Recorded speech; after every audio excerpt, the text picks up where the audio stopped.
할렐루야. 아멘. 하나님의 은혜가 오늘도 함께하기를 간절히 바랍니다. 아멘. 베드로가 예수님께 나와서 질문을 했습니다. 주여, 형제가 내게 죄를 범하면 몇 번이나 용서하여 줄까요? 7번까지 할까요? 라고 물었어요. 이 질문의 내용은 이 베드로가 12제자 가운데에서 앞서서 보면은 누가 천국에서는 큰 자입니까? 라고 하는 질문을 했던 내용이 나와요. 근데 그때의 그 질문했던 제자가 누군지는 이름이 안 나와요. 다만 베드로, 야고보, 요한 이 3명의 제자 가운데 하나일 것이다 라고 짐작을 할 뿐이에요. 그런데 베드로가 예수님께 나와서 주여, 형제가 내게 죄를 범하면 몇 번이나 용서해 줄까요? 7번까지 하면 됩니까? 라고 이야기를 한 거예요. 이건 뭐예요? 예수님에게 소위 말하면 잘난 척한 거예요. 7번까지 하면은 정말로 많이 용서한 거야 라고 하는 생각을 가지고 예수님께 이렇게 대답하면, 이렇게 말하면 예수님이 칭찬할 거야 라고 하는 기대를 가지고서 이렇게 질문을 던진 거죠. 예수님이 말씀했어요. 내게 이르노니 7번뿐 아니라 7번을 70번까지라도 하지라. 7번을 70번까지라도 하라는 거예요. 그러면은 7번은 완전한 숫자 아닙니까? 근데 7번 곱하기 70번을 하라고 하니까 몇 번 하라는 거예요? 490번 하라는 거예요. 여러분, 490번 이렇게까지 할 수 있을까요? 아마 보통 사람 이 490번까지 다 안 갈 거예요. 그렇죠? 7번 용서하는 것도 쉽지 않을 것이고, 한데도 불구하고 70번씩 7번 해라 라고 하는 이 말씀은 490번까지 용서해라 라는 얘기가 아니라 무한정이다 라는 거예요. 용서는 한정하는 것이 아니다. 용서는 그야말로 한정 짓는 것이 용서가 아니다. 용서는 한정 없이 무한정으로 하는 것이 용서다. 이것을 말씀해 주고 있는 거예요. 그러니까 몇 번이냐라고 하는 것은 중요하지 않다라는 거예요. 몇 번이냐라고 하는 것이 아니라 끝까지 용서해라. 한정 없이 용서해라. 무한정으로 용서해라. 라고 하는 뜻을 예수께서 말씀해 주신 거예요. 참 어렵죠. 우리가 인간사 세상에서 삶을 살아가면서 한정 없이 무한정으로 용서를 한다? 이게 돼요? 이게 쉽지 않은 일이라고요. 그런데도 불구하고 예수님은 그렇게 하라는 거예요. 그것이 예수님의 뜻이라는 거예요. 그래서 예수님은 이 말씀을 보다 명확하게 설명을 해주기 위해서 한 가지 비유를 들었어요. 23절에 보니까 천국은 그 종들과 결산하려 하던 어떤 임금과 같다 라고 말씀을 했어요. 천국은 그랬는데 이걸 좀 풀어서 표현하면 천국 백성은 이런 뜻이고 천국의 삶은 이런 뜻이기도 하고 천국 가려면 이런 것도 여기에 담겨 있는 거죠. 그러면서 천국 백성은 혹은 천국의 삶은 종들과 결산하려던 어떤 임금과 같다. 여기 어떤 임금은 누굴까요? 하나님을 두고 비유를 들어 표현한 거예요. 결산할 때에 빚진 자가 왔어요. 이제 결산하는데 소위 말하면 종이 빚진 사람을 하나씩 이제 데리고 오는 거죠. 그런데 10,000달란트 빚진 자 한 사람을 데리고 온 거예요. 그 10,000달란트 빚진 자 한 사람을 데려왔는데 문제는 이 10,000달란트라고 하는 이 빚이 어마어마하다는 사실이에요. 도대체 이 10,000달란트, 우리나라 성경의 이 글로는 10,000달란트 간단하잖아요. 근데 도대체 10,000달란트가 얼마일까? 먼저 달란트라고 하는 것은 저울에다가 잴 수 있는 최대한의 그러한 그 무게, 최대한의 무게가 달란트라는 거라요. 달란트.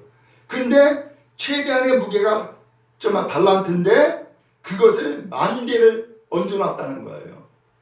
10,000개를. 그럼 도대체 이 10,000달란트가 도대체 어느 정도인가? 한 달란트가 6,000데나리온이래요. 근데 그 6,000데나리온 가운데서 한 데나리온은 노동자 하루의 품삯이라는 거예요.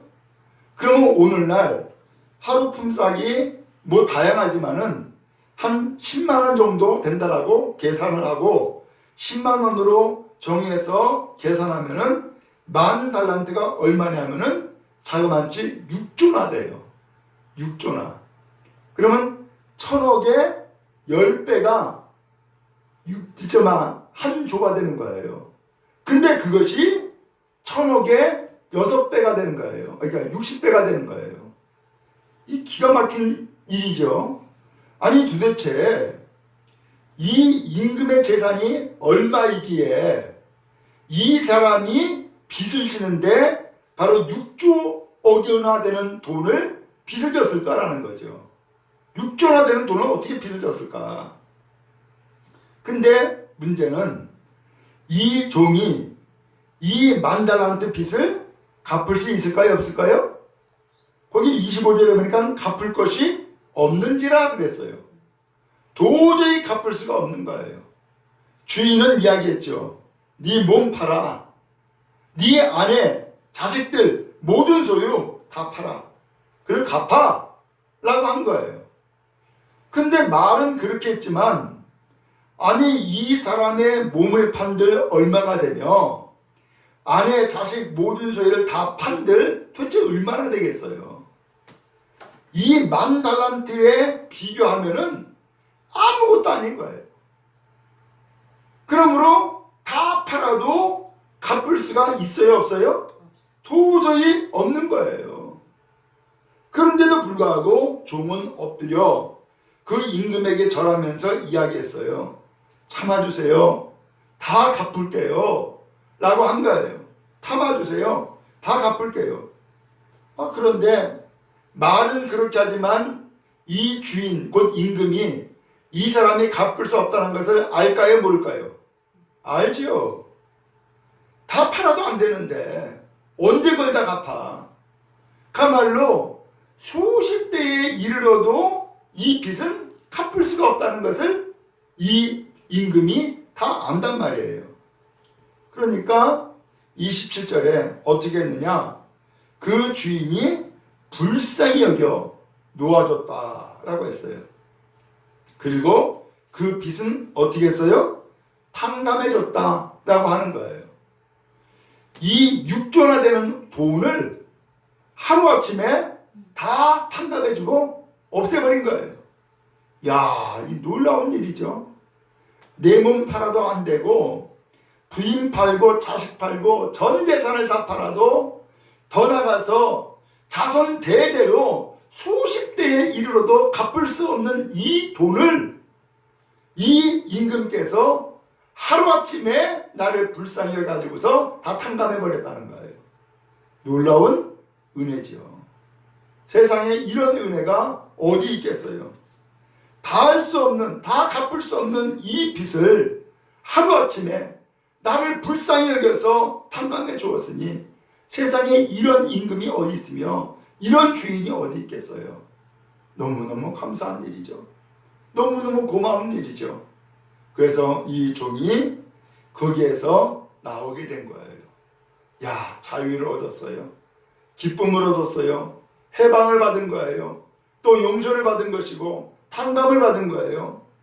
근데 그렇게 해서 나갔는데 또 이 사람에게 빚을 진 사람이 또 있었던 거예요. 그 빚은 얼마였느냐? 100데나리온이래요. 100데나리온이면은 아까 1데나리온이 하루 품삯 10만 원으로 계산했다 그랬죠? 그러니까 이 100데나리온이면 얼마냐? 1,000만 원이에요. 이 1,000만 원도 사실 작은 돈은 아니죠. 근데 이 빚진 자, 바로 이 사람이 동료였다는 거예요. 곧 친구였던 거죠. 그래서 이 사람을 만나가지고서는 목을 붙잡았어요. 목덜미를 붙잡더니만은 빚 갚아! 라고 이야기를 한 거예요. 그랬더니 이 동료가 엎드려 부탁을 하는 거예요. 친구 좀 참아주시게. 내가 꼭 갚겠네. 라고 하면서 갚겠다고 이야기를 했어요. 그런데 이 사람이 안 돼. 그리고서는 참지 못하겠다고 하면서 이 사람을 빚을 갚도록 감옥에다가 넣은 거예요. 이 광경을 누가 보았느냐? 다른 동료가 본 거예요. 기가 막혔어요. 성경 31절에 보니까는 몹시 딱하게 여겨 그랬어요. 여기 몹시 딱하게 여겨를 다른 성경에서는 분개하여 이렇게도 표현을 했고요. 기가 막혀서 라고도 표현을 했어요. 이 광경을 보고서는 기가 막힌 거예요. 그래서 이 사람을 주인에게 가서 다 이야기를 한 거예요. 일단 여기까지 보면은 먼저 이 사람에게 빚진 그 100데나리온 이 동료가 갚겠다라고 했어요. 참아달라고 했어요. 이 사람이 빚진 그 1000만원 갚을 수 있을까요? 없을까요? 있을 거예요. 왜? 하루 품삯이잖아요. 그러니까는 하루 품삯이 1데나리온인데 100데나리온이니까는 그야말로 아무것도 먹지 않고 100일 열심히 일하면은 1000만원 갚을 수 있다는 얘기가 되는 거죠. 근데 그것을 예를 들면 내가 먹을 것 떼어놓고 남는 것 계속해서 모아가지고서 이것을 빚을 갚겠다고 한다 그러면은 어쩌면은 1년 이내에 다 갚을 수 있게 될 거란 말이죠. 갚을 수 있는 돈이란 말이에요. 근데도 불구하고 이 사람은 이 빚진 자를 감옥에 가둬놓고 말았던 거예요. 자, 아니 도대체 왜 이랬을까요? 내가 진 빚 6조나 되는 빚을 탕감받은 것을 생각하면은 1000만원 아무것도 아니잖아. 근데 나는 6조나 되는 빚을 탕감받았는데 1000만원의 빚을 받겠다고 그 빚진 자를 감옥에다 집어넣어 버렸다. 이게 되냐라는 거예요. 이게 말이 되느냐라고 하는 것을 오늘 성경이 말씀을 하고 있는 거예요. 주인은 그 이야기를 다 들었어요. 그래서 32절에 보니까 주인이 그를 불렀어요. 그리고 말을 합니다. 악한 종아, 네가 빌기에 내가 네 빚을 전부 탕감하여 주었거늘 그랬어요. 네가 나한테 싹싹 빌어가지고 네가 진 빚을 전부 다 탕감해 주었는데 너는 내가 너를 불쌍히 여긴 것 같이 너도 네 동료를 불쌍히 여겨야지 당연한 건 아니야? 라고 묻는 거예요. 여러분, 지금 임금은 지금 이 빚진 자에게 무엇을 원하고 있어요? 빚 갚기를 원하고 있어요? 아니에요. 빚은 다 이미 탕감해 줬어요. 그러니까는 나에게 진 빚은 다 탕감해 줬으니까 내가 또 다른 사람에게 그야말로 또 다른 사람이 나에게 진 빚을 나도 탕감해 줄 줄 아는 그러한 사람이 되기를 주인은 원하고 있었던 거죠. 근데 이 사람은 그렇게 했어요? 못했어요? 못한 거예요. 오늘 이 임금 그 주인의 뜻이 무엇인지를 정확하게 성경이 말씀을 해주고 있는 거예요. 이 말씀은 예수님의 비유였어요. 베드로가 처음에 질문했죠. 주님, 형제가 내게 죄를 범하면 몇 번을 용서해 줄까요? 7번까지 용서하면 되겠죠? 라고 물었는데 예수님은 아니야. 7번까지가 아니라 7번에 70번을 더해도 해라! 라고 하는 거예요. 곧 490번까지라도 용서해라.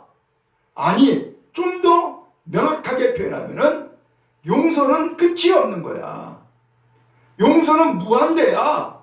라고 하는 것을 예수께서 말씀해주고 계시는 것이죠. 오늘 여러분, 주님은 오늘 우리에게 왜 이것을 요구할까요? 주님도 우리를 용서해 주었기 때문이에요. 무엇을 용서해 주셨어요? 바로 10,000달란트. 6조나 되는 빛을 탕감해 주었어요. 여기에서 10,000달란트, 6조나 되는 돈, 내가 도저히 갚을 수 없는 이 빚, 도대체 이게 뭐예요? 바로 이것이 우리가 하나님 앞에 지은 죄예요. 이것을 예수님이 우리에게 설명하고 있는 거예요. 오늘 우리는 이 세상에 태어났지만 이 세상에 태어나면서부터 이미 죄를 안고 태어난 거예요. 그 죄를 뭐라 그래요? 원죄라 그러죠. 이 원죄는 인간적인 어떠한 수고와 어떠한 노력과 어떠한 대가로도 갚을 수가 없고 해결할 수가 없는 죄인 거예요. 그래서 하나님은 오늘 우리를 불쌍히 여기사 사람이 어떠한 수단과 방법을 다 강구해도 갚을 수 없는 이 죄 때문에 멸망당하고 죽음에 이르르고 지옥 갈 것을 불쌍히 여겨서 오늘 우리를 오히려 용서해 주신 거예요.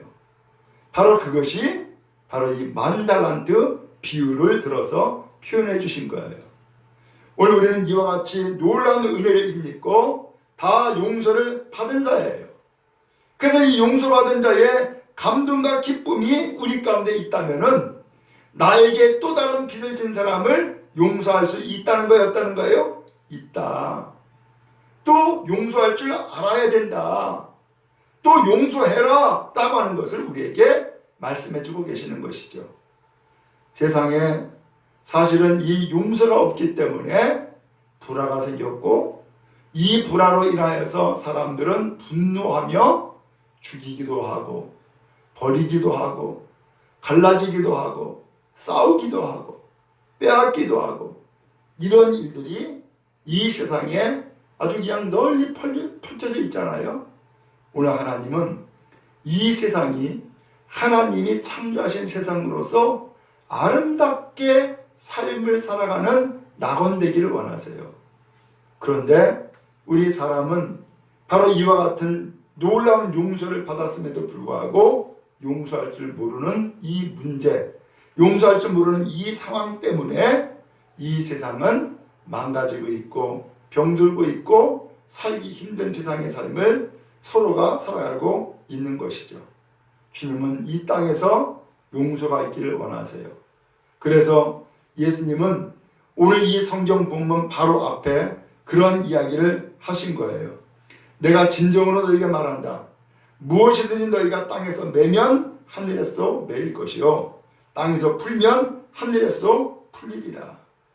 오늘 우리는 이 땅에서 매는 자, 얽어매는 자가 되기를 하나님은 원하지 않아요. 하나님은 오히려 얽어맨 것을 푸는 자가 되기를 원하세요. 그래서 화해하고 또한 풀어주고 또한 용서하고 사랑하는 그런 인생의 삶을 살기를 원하신 것이죠. 오늘 이 6조가 되는 이 빚을 탕감받은 이 사람, 내가 이 빚을 탕감해준 그 임금님의 뜻을 이 사람은 몰랐어요. 아니, 그 은혜를 이 사람은 금방 잊어버렸어요. 그리고서는 나에게 빚진 자, 1,000,000원 빚진 자, 이 사람 빚 갚으라고 그야말로 멱살을 잡고 감옥에 집어넣는 기가 막힌 일을 행하게 되었던 거예요. 왜 그래요? 내가 죄인이었고 내가 갚을 수 없는 이 죄를 다 용서받았고 그리고 더 나아가서 이 용서받은 그 은혜를 감사할 줄 알지 못했기 때문에 이러한 일들이 벌어졌음을 알 수 있어요. 그러므로 주님은 이 시간도 오늘 우리에게 말씀하시는 거예요. 마지막 35절에 말씀합니다. 같이 한번 읽겠습니다. 너희가 각각 마음으로부터 형제를 용서하지 아니하면 나의 하늘 아버지께서도 너희에게 이와 같이 하시리라. 아멘. 여기 마음으로부터 진심으로 형제를 용서하지 않으면 하늘 아버지께서도 너희에게 용서하지 않는다. 이 말씀을 하시는 거예요. 반대로 진심으로 형제를 용서하면 하늘 아버지께서도 너희의 죄를 뭐 하신다? 용서하신다 라고 말씀하고 계신 것이죠. 예수님도 그래서 우리에게 기도를 가르쳐 주시면서 우리가 우리에게 죄 지은 자를 사하여 준 것처럼 우리의 죄를 사하여 주옵소서 라고 하면서 기도를 가르쳐주지 않으셨어요? 그러므로 주님이 진정 이 시간 원하는 것은 뭐예요? 용서하는 삶. 용서하는 삶. 그게 예수님 닮은 것이고 그게 예수님의 뜻이고 그게 예수님을 따르는 길이다라는 것을 오늘 성경이 말씀해 주고 있어요. 용서야말로 최대의 사랑이죠. 용서야말로 최고의 은혜이죠. 오늘 우리는 이 최고의 은혜를 힘입은 사람으로서 최고의 사랑을 딴 우리가 행하는 복된 주의 성도 다 되기를 간절히 바랍니다. 하나님의 축복이 함께 하시기를 주님의 이름으로 축원합니다.